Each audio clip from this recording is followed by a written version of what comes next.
Hey everybody, back on here with James Cook. This is the Adibi IP Group Innovators Live Q&A. We have a very privileged to have James Cook on today as our guest. He's a premier civil rights attorney right here in Oakland, California. James is, aside from being an awesome attorney, human being, he's also a really, really awesome friend. And I've just had a real pleasure getting to know him these past few years. I've known him through law groups, but then I've also, like I said, I've also gotten to be his friend. And yeah, we're going to try to restart up this interview here. I told him initially that I wanted him to talk about how he's innovating his practice.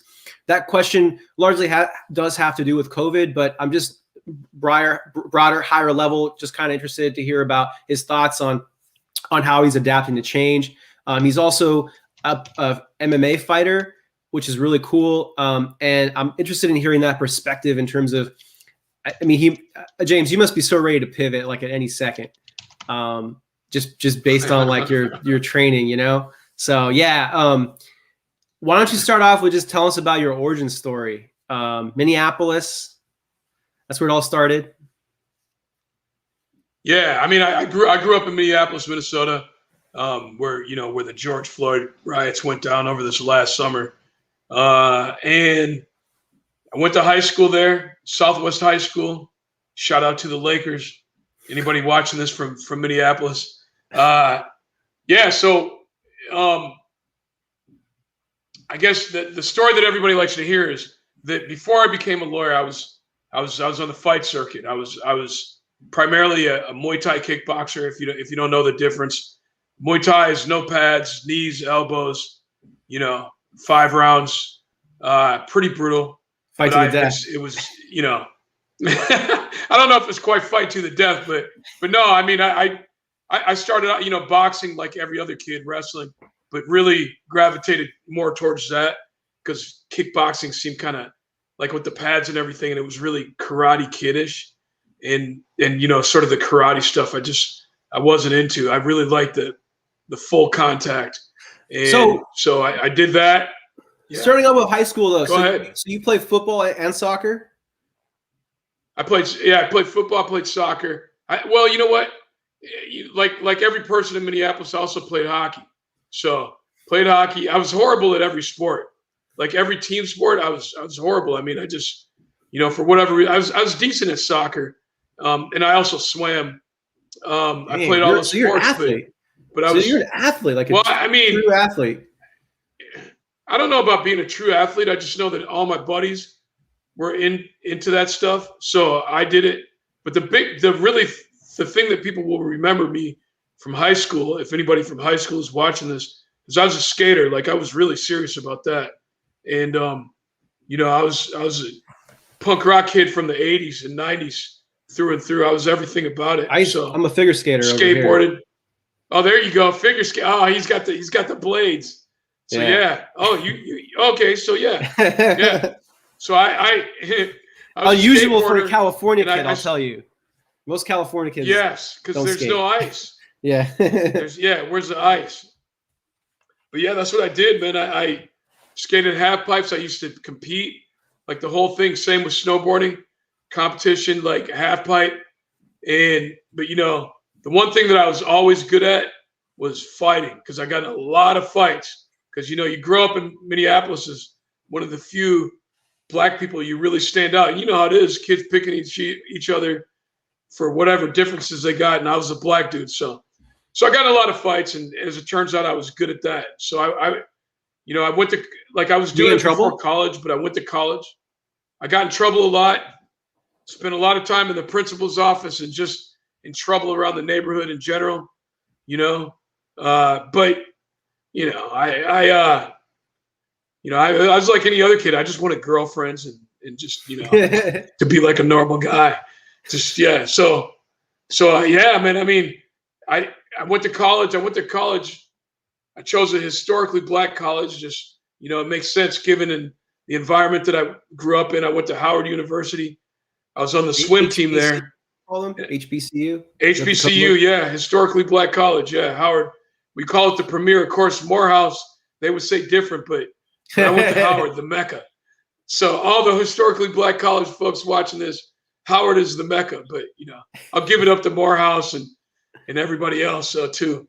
But I was on the swim team at Howard, and that was serious business. I was a good swimmer in high school. I was really good, but at Howard, like it was a Division I school, and everybody was in the Olympics, like and they did some swimming professionally. I mean, I was slow, so they put me on the diving board because I was just crazy. Because I was a skater, so I was willing to do all that, and just destroy myself. I was really crappy at all of it. But wait, how'd you pick one swimming, thing that though? kept steady is how'd you pick swimming? Because like I swam in high school. I swam in high school too. Okay. I swam, yeah, and I was pretty good. Like I was decent. In high school, I was a good sprinter, but by the time I got to college, like everybody's so friggin' fast. Like I couldn't even keep up. Like if I tried to go against those guys in college, like even on a 50-yard, 50, I'd probably come in a half a length behind everyone. So I did the long distance races where people, I'd be so behind that people would clap because I finished because I didn't drown. That's how it is in college. Like I probably would have been good at the distance in high school, but like college is a different level because I'm on a team with the people that were in the '92 Olympics. So it's no match. So for me, 4 years of just being in shape, and then on the off season, I go home and train at the gym, boxing, kickboxing. So I think that's how I got good. And then when I got out of college, I got into like top level amateur competitions. They actually tried to bring it into the Olympics in '96, and so I was on that team. And I thought like, damn, I'm about to meet Michael Jordan in Atlanta. You know what I mean? Like that whole thing. It was an exhibition, but so I was on that team, and I did a lot of high level amateur competition. I was competing all over. So you were in the '96, right? You were in the '96 Olympics. Well, I was on the '96 team, but I wasn't in the actual Olympics. So, but they were trying to. When you do an exhibition sport, you do all the competitions just like it, but you don't. Unless it gets in, you don't actually go to the Olympic Games. It's like an exhibition, So I didn't get to go to Atlanta, but I was in there. I guess you could say I was in the competition for it, and so I did that. How did that work out? How did that work out with like your family? Like, was your family like worried about you? I mean, because it's a dangerous sport. Was there like negotiation? My mom to this, my dad knew, but my mom to this day thinks that I did like like karate or something like at a school. She'd never seen me fight. You know what I mean? Like I think to this day she thinks I was like doing like point fighting or something. She doesn't know that it was bloody. But that's I was going all over the world. I fought in like most countries in Asia. Wait, Middle East. Before we go into that pro Yeah. life that you did in college, was that what you were gonna do? You're like, I'm gonna get out of here and I'm gonna be a pro fighter, or was law school even in your head? Like, what was going on in your head when you were I was senior? pre-law. You were okay. I was pre-law. I was pre-law. I got out of high school. I wasn't gonna become, but I was on a soccer team with a guy who's like my mentor. His name is should I say his name? Yeah, John Shulman. He's like my mentor. Cool. He had just graduated from Harvard, and he was helping me write my essays and everything to go to law school, right? And him and all of his other buddies from Harvard were like literally helping me, like editing my essays and all that kind of crap. And then at one point during one of our games, like we were on the same soccer team for like indoor soccer. John was like, "Hey man, you got this opportunity to do this really cool sport at a high level.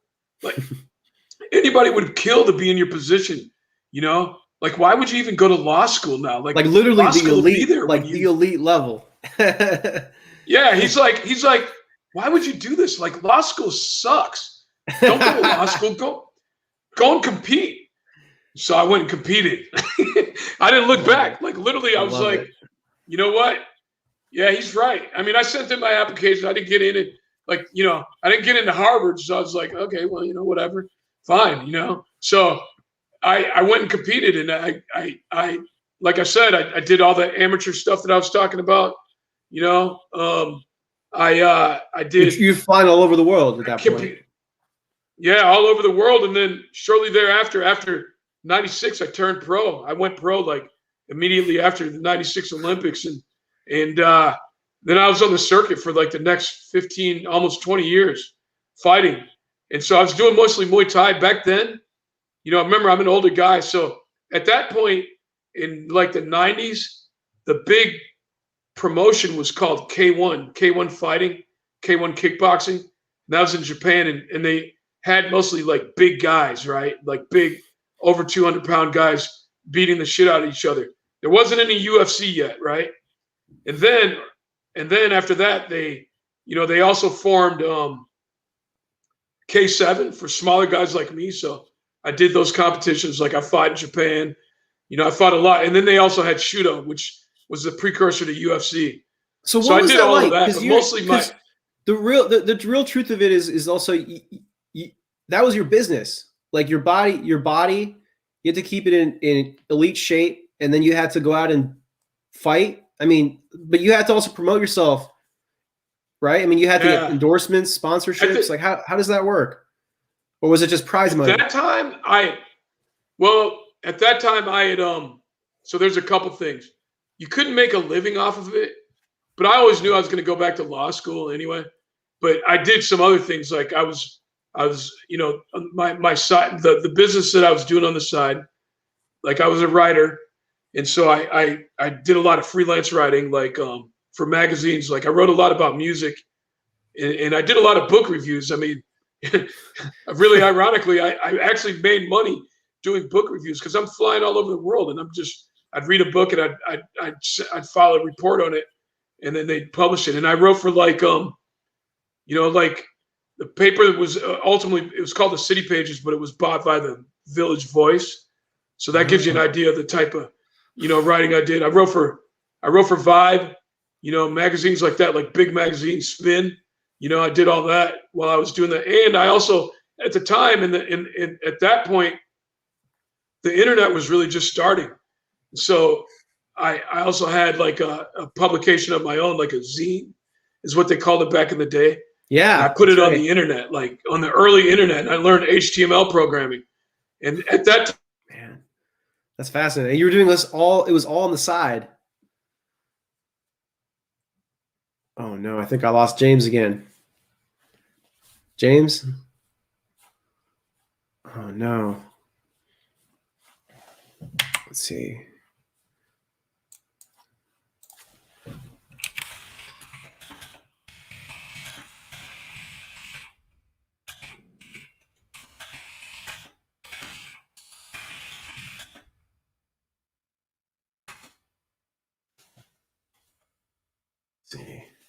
See if I can get James back here. Get him back on. Let's see. Hope it's not my internet. Uh-oh, I think I just lost James.